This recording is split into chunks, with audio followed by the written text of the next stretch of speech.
Hey, welcome back to the channel. All right, buffed Thor. I am shocked. For those of you who've been following my channel for a while, you know I did not think he was going to get buffed until he fully fell out of the top 5, likely even top 10 of prestige. But here we are. I think this is a nice gift from Kabam for all of those summoners who have sacrificed for the good of their alliance or to move up in alliance tiers by ranking up and putting prestige into a champion who honestly, yeah, you can synergize him up and have some fun, and I guess that is the game. It's meant to be fun, but he was not an effective champion. If you've already done that and you're just here to find out, is he going to be good? I think you've got an effective champion. I think we're gonna have to see him in game and let's really see how he works, but I think we have an effective champion. I'm gonna go over this. I know you can read through it. It's not an overly complex kit, so I have highlighted what I think is important and some of the way I think he's going to work or he's intended to be played, some things I want to point out. And then I want to talk about, would I rank him up in someone in my position with a very high prestige that's already in for Loki? And also, and probably more importantly, those of you who are considering ranking him up, I get that question a lot. So let's go through, we're gonna go over the highlighted stuff pretty quickly. And then we'll talk about what I think, what I'm gonna look for, and if I'm gonna rank him up and what my advice will be for those of us who are considering it.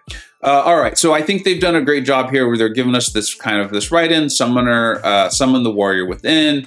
Thor must discover what it means to be a true leader, and you're going to see there's gonna be like this moment, and he's gonna get very, very powerful. Also, I'm not really worried about how he is in the game now, because it's just not me. I want to present what he's going to be. So here we go. All right, I have highlighted his attack value as a 6-star rank 3. It's 2,791. It's going to be important for a reason coming up. Here we go. So what are his basic abilities? Stun, armor break, and shock. And you're going to see there's a lot of that. He excels at stacking debuffs, which can be good. We know there's nodes where we need to place a lot of these debuffs. Each time a shock debuff is inflicted, Thor has an additional chance to inflict both stun and armor break. Keep in mind that he does have ability to place armor break. I think that is important. Additional massive bursts of physical damage, utilizing his Boon of the Gods power gain buff to fire special attacks is frequent to fire them off frequently is key to maximizing his damage. Again, you're going to see that. You might even be familiar with that. Strengths, he can inflict shock debuffs. Not a lot of champions are immune to shock damage in this game right now. So you're going to be able to use him, I think, pretty regularly, right? As far as like his main source of damage, not a lot of people are immune to it. So I think that's a nice plus, right? And they're saying great versus armor stacking opponents. We'll see. All right, so weaknesses, power lock, power burn. If that happens, that's going to be a problem because he needs to be throwing his specials. Okay, so far this is making sense. Abilities, incoming shock effects suffer 90% duration. That's not a terrible bit of utility, right? We would probably prefer like a resistance or something like that, so he'd be healing from it. But this isn't bad. It kind of makes me think of Ultron. I recently took an Ultron versus a Bishop, and that was pretty cool. The duration being longer on, or shorter on the incinerates and things like that. So yeah, that's the thing. And then each time Thor inflicts a shock debuff, he has a 60% chance to inflict a stun debuff. I think that's good. It's going to be helpful. You'll see why. And then I've highlighted this whole dot, right? Each time Thor inflicts a shock debuff, he has a 45% chance to inflict an armor break debuff, moving armor up and reducing armor by 900. That's not a nothing. The reason I wanted to point this out is so you can see that 45%, that's not bad. With the amount of shocks you appears as though you will be landing, you're probably going to get armor break debuffs just by doing your basic attacks. And I'll explain why I keep bringing this up and you'll see. Boon of the Gods, right? This is the big deal. So each time Thor gains 40 hits on his combo meter, very good. You know what's going to happen. He's going to fill his power meter over 6 seconds. And then if Thor is struck by a special attack, Boon of the Gods is removed. I do think that's going to be important, right? That's also nice that we know when we're attacking him, how the heck do we get this off of him? And then the dev notes, they've changed the Boon of Gods to count down now instead of counting up. So be careful when he gets close to 0. So I think that'll be something for us just to kind of get used to, those of us who've gotten used to fighting him for a while. The intercept, the dash, it's still there. So, all right, here we go. We're getting into it now. When an attack inflicts a stun, if the opponent has an armor break debuff, the attack deals a burst of additional physical damage equal to 250%. That's a sizable amount. And you're seeing, like, but you need to have that armor break on there. But as we've already established, it appears as though you're going to be landing these armor breaks anyways. It doesn't look like you're going to need to do anything special for it. Dev notes, spamming special 1 will help you trigger this often for a ton of damage. So this is sounding like this is going to be a lot of damage. Your special 1 is going to be where your damage is coming from. And I think this guy is gonna dish out some big damage once you got him set up. Special attack 1, fearsome fighter, 75% chance to inflict a 1.8 second stun debuff. That is a very high chance. And if at a combo meter of 40 plus, the chance is now 100%. And then keep in mind, you're going to be getting a significant amount of power. I think you're going to be wanting to stun lock. I think that's what this is going to be. You're just going to need to make sure you kill your opponent. Special attack 2, the warrior within, 100% chance to inflict an armor break debuff. Removing one armor and reducing armor by 1400. That's really nice, right? That's a nice size. It's bigger than the other one.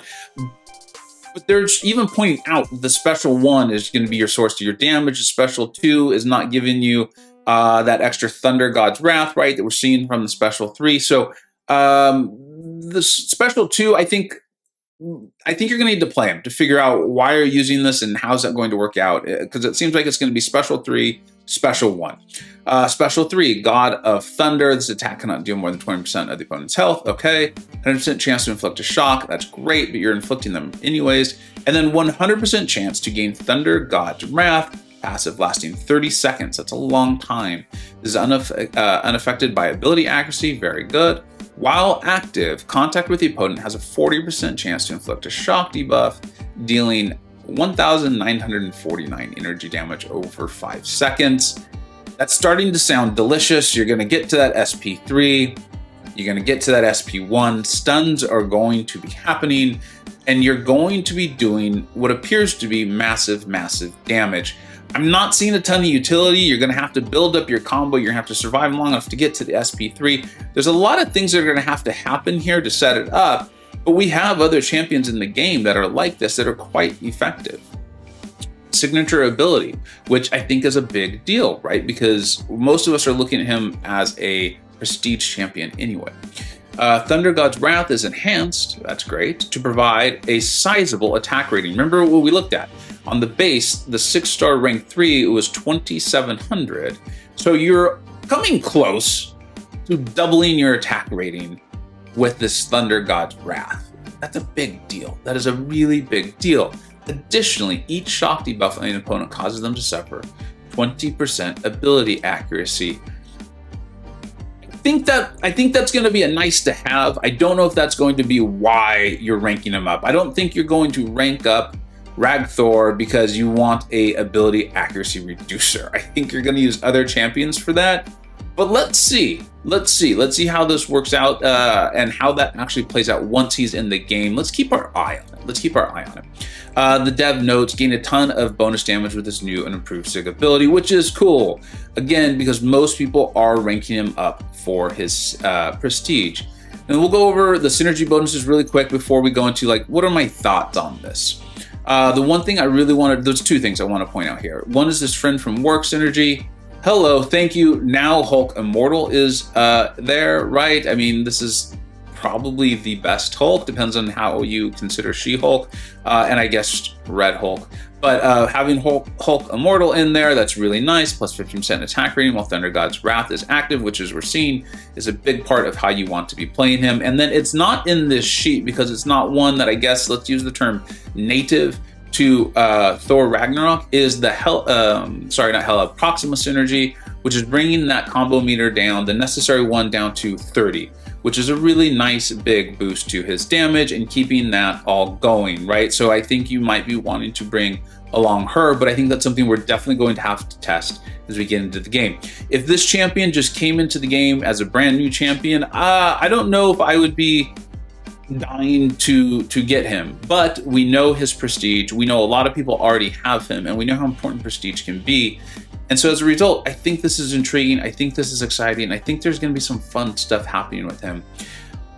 Let's go ahead and jump on to Aunt May now and take a look at my advice for someone who's got an account in a situation like mine and someone who is considering ranking him up so they can increase their prestige.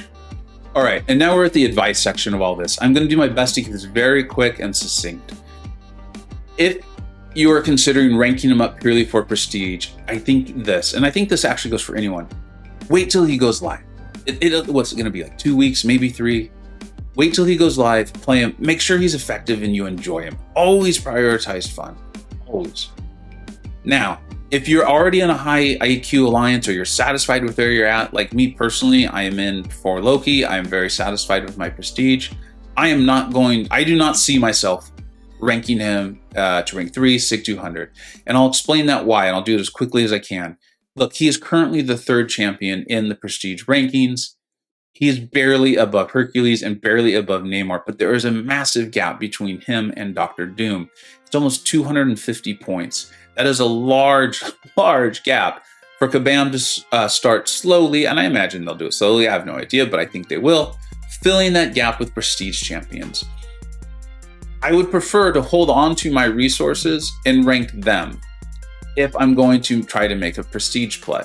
That's just what I would prefer to do because I'm not overwhelmingly excited about Thor. Now, if he ends up being amazing, then yeah, I will consider it, but I'd be doing that because he's an amazing champion with a SIG ability that seems very important to making him amazing and will also have the added benefit of being my 3rd best prestige champion.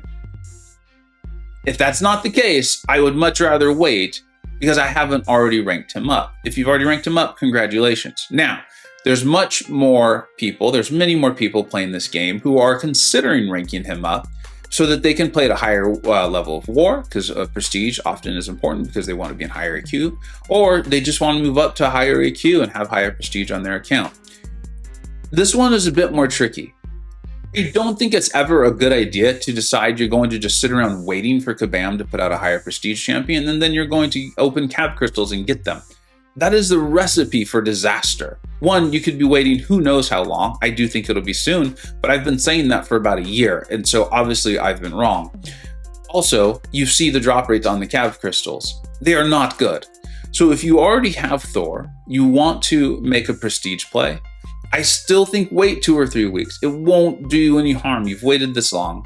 Make sure he's fun for you. Make sure he seems effective. Wait until some video gameplays come out on him so you can see just how big this damage is and how practical is it.